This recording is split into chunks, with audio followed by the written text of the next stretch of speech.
In this video, we would be discussing a very interesting game played between Magnus Carlsen versus Hikaru Nakamura from the Norway Chess 2024. It's the round number 2 and it's a classical tournament. So the classical game ended in a draw and we have the Armageddon where Magnus is playing with the white pieces and he's having 10 minutes on his clock and Hikaru is having 7 minutes on his clock. And if Nakamura wants to win, he just needs to make a draw and he will win. Whereas if Magnus wants to win, he has to win this game. So it's a very interesting game, so I don't want to waste any further time, so let's start. So Magnus with the white pieces starts the game with 1 e4. e5, knight f3, knight to c6, bishop to b5. We have the royal space open. e6, bishop a4, and here the most natural move and the most popular move is to play knight f6. But bishop to c5 by Nakamura, short castle, and now we have knight g to e7. Knight f6 would have been lead to a same position, but knight e7. After knight e7, already Magnus played a very interesting move. He chopped off the pawn on e5, giving an exchange sacrifice, basically giving up the knight. But after d4, his idea is pretty clear. Now he's going to get the bishop, and Magnus' idea is to simply enjoy the bishop pair, which exactly happened in the game. b5, bishop b3, takes, and now Magnus is simply having the bishop pair. d6, c3, short castle, bishop f4, c5, queen d1, bishop b7 attacking the pawn, rook e1 defending the pawn, queen c7, bishop c2 simply pulling back the bishop because black's idea is already to play c4 in the future, so it's better to first pull back the bishop, rook d8, and now simply finishing his development with knight d2, queen c8, queen h5. Now Magnus wants to finish his development by putting the rook to d1. So first he moved the queen, and the idea is pretty interesting. You can't play g6 because it will simply weaken up your dark square, and queen on h5 is pretty good. Rook e8, rook d1.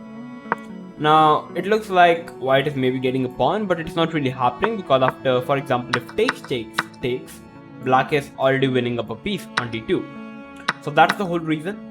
First rook d1, and now the threat could be to capture the knight. So first knight g6, protecting the knight and also attacking the bishop. Bishop went back, c4, knight f1. So Magnus' idea is to already reroute the knight to d5 or even f1. Knight to f1, and now we have knight to d3, a committal decision made by Hikaru Nakamura. I think another interesting move would have been to play queen c5. After queen c5, for example, if white went with the same idea after knight e3, black can already play knight d3, and now white is kind of forced to trade off the queens or he's going to lose an exchange. Takes, and now I would say black is already pretty comfortable. The rook is attacked, the pawn is attacked. So I think it would have been much more interesting, and if white simply pull the queen back, f5 is just too strong. You can't really take because knight f3 check and you lose the queen. So going back, that's exactly what happens. But knight to d3 was played by Nakamura, and I think after takes, the material is even, but after takes, rook d4, bishop b7, you will realize black is already having a weak pawn on d6. And what Nakamura is banking on is that both the sides are having the opposite color bishop, so maybe the game would be ended in a draw. And as he just needs a draw, maybe it works for him. But after bishop b7, first of all, you can't really capture the pawn, because after takes, black can play anything, like bishop into g2 is simply the best. Takes, queen c6 check, and you capture the bishop, and it's just a drawish position. Even black would be slightly better. But that's exactly why rook into d6 was not played, and first Magnus went back with the queen to d1, keeping the weakness. And now we have h6 by Nakamura. He should have simply played d5. And definitely it looks like black is simply blocking his own bishop, but as you just need the draw, you just need to hold on to the position. You just need to play g5, knight e3, knight e7, knight f5 is the move coming up, like queen h5, queen e6, and the position is obviously black is a bit passive, but this would have been the best chance. But h6, sacrificing the pawn, giving up the pawn, and now king h7. And now white is already a clean pawn up. knight e3, queen to e8, queen to d4, queen to c6, threatening mate in 1, but that's not really happening because the knight is already protecting the g2 square. f3, queen to e6, b3. So basically Magnus started to improve his position a bit by bit. Queen d3 check, and here Nakamura played queen to g6. And here again, it's a critical position and Magnus has to make a decision whether to trade off the queens or not. Or whether he wants to play something else, like maybe queen to d7. But after queen d7, queen to e6 would be played, and if you takes, already take, and you can already say black is better. So after spending around 1 minute, he decided to chop off the queen. Takes, and now he played the move king to f2. So basically, now the only hope that he is having here is he must keep the knights on the board. If the knights are traded, it's opposite color bishop and it's too easy for Nakamura to make a draw. So knight d5 was played. Nakamura's idea is to just trade off the knight and it's a drawish endgame. Though white would be still slightly better. So knight to d1, f6, king e2, king to f7. A bad move. The best try would have been to play the move f5, which is a very interesting move. King d3, king f7, king g4, and you play the move f4, attacking the bishop, and now g5. You basically allow the king to enter on the queen side, but now you have the move g4.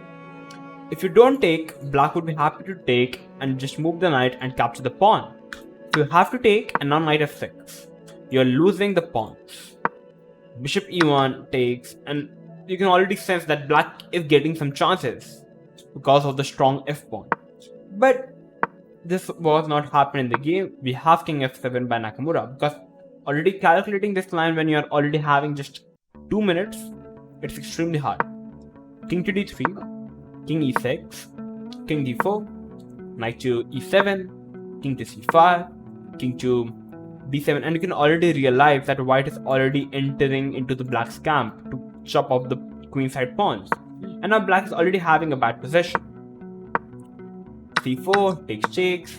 So basically Magnus already created a passed pawn. King to b6 now. Bishop to e1. At the place of capturing the pawn first, he first improved his position a bit. h3, because now the idea is to play h3. So it takes so that black can capture the f3 pawn. So first h3 by white. Knight to g6. Bishop to c3. And here we have f5 because the pawn was attacked. But here simply took. Knight came back. Took. So basically now white is already 3 pawns up with a completely winning position. Now Magnus just needs to move the knight and he just needs to push the pawn and he will win the game. So that's why after move number 50, after king b6, Nakamura decided to resign the game with the black p6. And now we have the winner of the round number 2, Magnus Carlsen. So in the round 1, he beat Dingleren in the Armageddon, and now we have Nakamura this time, beating Nakamura in the Armageddon with the white pieces in a must-win situation. So already it was a very interesting game. I would say a very interesting and very well principled game played by Magnus. He played a normal opening. He took the advantage of 97 by taking on e5 and getting the bishop pair. As he got the bishop pair, he first completed his development with rook e1, bishop c2 prophylaxis. He knew that the ideas like c4 is already going to come, so bishop c2 is just a natural move to make either now or in the future. So bishop c2, rook d8, knight e2, completing his development, and now he wants to get the rook in. So first he made the space for the rook by moving the queen, rook d1, and now we simply move the knight, bishop c4, and now he simply decided to reroute his position, reroute his pieces to the best squares, knight f1, knight d3, and he simply got a weakness. And at the place of directly going for capturing the weakness, he put more pressure at that weakness and finally captured the weakness at the best time. And now as he is simply a pawn up, he continued to improve his position with f3, b3, and he thought that maybe the position is winning after trading off the queen, and now it is just matter of skill how well you can play the endgame. And as we know that Magnus is just an endgame monster. He used his king activity to bring the king into the black's camp, and now a very interesting move was to capture the c pawn with the pawn, not with the knight or with the king, because the idea was to simply generate a pass. He generated a pass pawn. At the place of capturing the pawn first, he improved his position, and then he captured one pawn, two pawn, his 3 pawns up, and eventually his opponent resigned. So a very interesting game played by Magnus. So if you learned anything new from this game, make sure to like the video, share this video with everyone, and make sure to subscribe to our channel if you are new to our channel. So I'm going to come with these interesting videos like this. So till then, stay tuned and keep watching OneShot Chess.